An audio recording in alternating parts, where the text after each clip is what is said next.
el inicio del cristianismo, cómo el cristianismo mueve al mundo, cambia todas las ideas, cambia toda la estructura mental y, por supuesto, la filosofía. Entonces empiezan a surgir diferentes filósofos que quieren justificar cómo es posible que un Dios se haga hombre.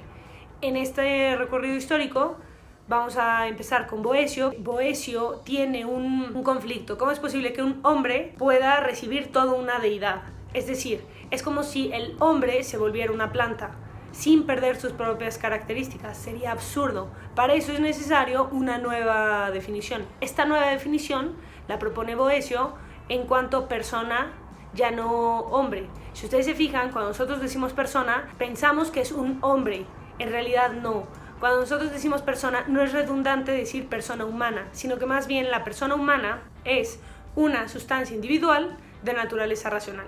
Como nosotros ya lo veíamos, la sustancia es lo que permanece, es el compuesto de las cosas. El hombre es cuerpo y alma, no es cuerpo y no es alma, sino las dos en conjunto.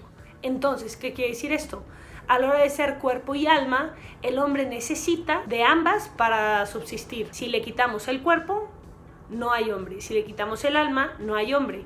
Entonces, en este caso, substancia es el conjunto de cuerpo y alma. Individual, que se distingue de los demás, no es un producto en serie, sino que este individuo no solamente se distingue por su materia, sino que además por sus actos, por sus operaciones. De naturaleza que tiene un movimiento.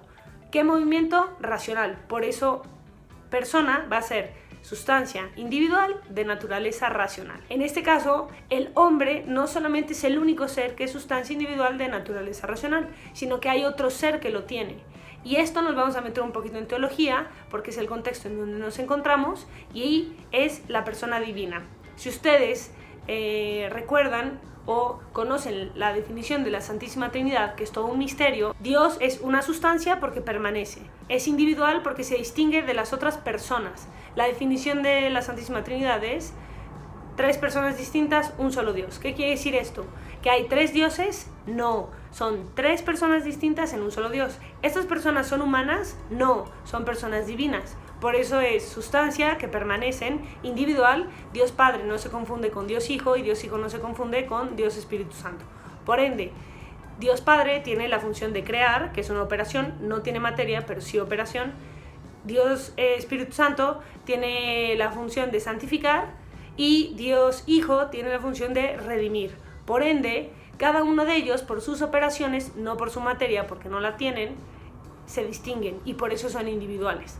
De naturaleza, ¿cuál es la naturaleza? El movimiento propio de Dios es perfecto, es el pensamiento, que es circular. Yo me doy cuenta que estoy pensando y me puedo dar cuenta que me estoy dando cuenta que estoy pensando y me puedo dar cuenta que estoy pensando porque me doy cuenta que estoy pensando lo que estoy pensando. Entonces, si ustedes se fijan, el movimiento circular, el racional, es un círculo y el círculo es perfecto. Por ende, Dios, su movimiento, o sea, su naturaleza va a ser racional. Solamente se piensa a sí mismo. Entonces, con esta idea nosotros tenemos a Boecio, que a su vez San Agustín va a complementarlo con develar el movimiento de la Santísima Trinidad. La Santísima Trinidad funciona exactamente igual que una familia. El hombre está, Dios Padre, se conoce a sí mismo. Cuando te conoces a ti mismo, te amas. Y cuando te amas, eres capaz de amar a alguien más, porque lo conoces. Esa otra persona que se ama a sí misma y se conoce, en el amor que hay entre las dos personas, surge el Hijo. Ahora bien, ¿el Hijo es inferior en dignidad? No, comparte exactamente la misma dignidad. Es por eso que Dios Padre, cuando se conoce a sí mismo, está Dios Hijo. Dios Hijo, cuando se conoce a sí mismo y se ama, ama a su Padre, y en el amor entre ellos dos está el Espíritu Santo. Por ende, el Espíritu Santo no es inferior y no es de otra categoría, igual que el Hijo. Es por eso que la Iglesia defiende la familia, porque es un reflejo tal cual de lo que es la Santísima Trinidad. Ahora bien, el siguiente filósofo que vamos a tener es Santo Tomás de Aquino. El gordo Tomás lo que hace es sistematizar toda la filosofía y la teología y la establece en un orden en sentido de cuestiones, respuestas a las cuestiones y la respuesta final. Y con eso nosotros ya tenemos algo estructurado. Es lo que da pie a lo que se conoce hoy día como el Catecismo de la Iglesia Católica. Una vez pasados estos grandes filósofos que también tienen teología, es parte de esa misma identidad que los distingue, vamos a pasar a la época moderna. Y ahora tenemos a Descartes. Descartes lo que hace en la época moderna es que retoman a los clásicos en el Renacimiento y por medio de la ciencia concibe una idea mecanicista del hombre. ¿Qué quiere decir? Que el hombre tiene un cuerpo que es una máquina perfecta. No necesita el alma para darle vida, sino que más bien tiene el alma para darle sentido a todo. Esa es la diferencia radical que tiene con lo que hemos visto en Aristóteles. En Aristóteles el cuerpo necesita el alma. En Platón el alma no necesita del cuerpo, sino que más bien es su cárcel. Bueno, pues en Descartes el alma lo único que hace es darle sentido, lo que importa es el cuerpo. Y entonces, de aquí surge una pregunta.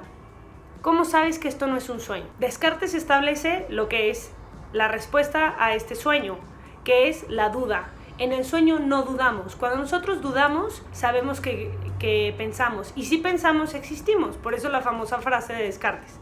Pienso, luego existo. De esta frase lo que sucede es que nosotros podemos ir conociendo más las cosas. Ahora, ¿cuál es el problema de Descartes? Yo ya sé que existo, pero ahora ¿cómo sé que tú existes?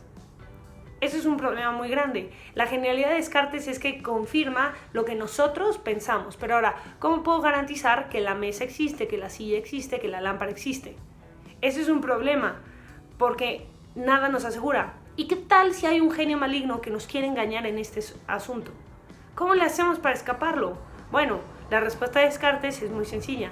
Como Dios es un ser bueno y es un padre que me ama, no me va a engañar. Y por eso salimos de la duda. Un poco tonto, ¿no? Cambiamos de un modo a otro, pero sin alguna reflexión. Entonces, toda esa grandeza que tiene Descartes, pues la perdemos en ese enfoque tan simple o un poquito barato, ¿no? Digámosle así. Ahora bien, ¿cómo salimos de este problema de Descartes? Bueno, cuando nosotros escuchamos música clásica, no solamente la escuchamos en los oídos, no es física, sino que también la escuchamos en el alma.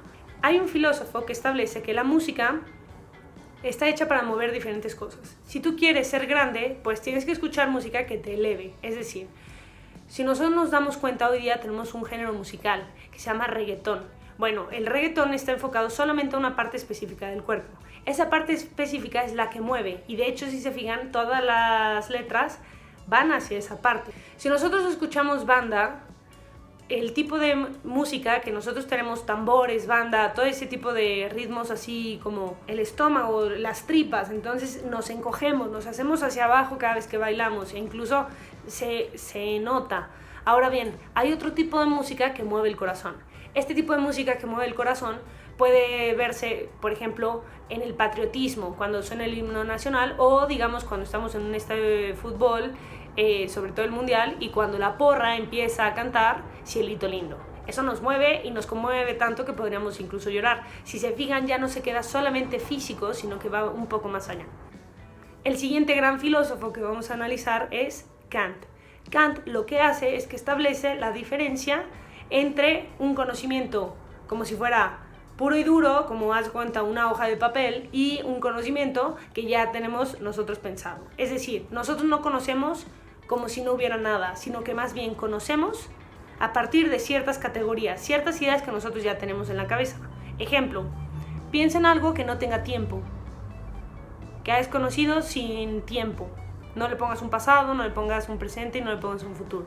Si te fijas, no puedes hacerlo. En cambio, piensa en algo que no tenga un espacio.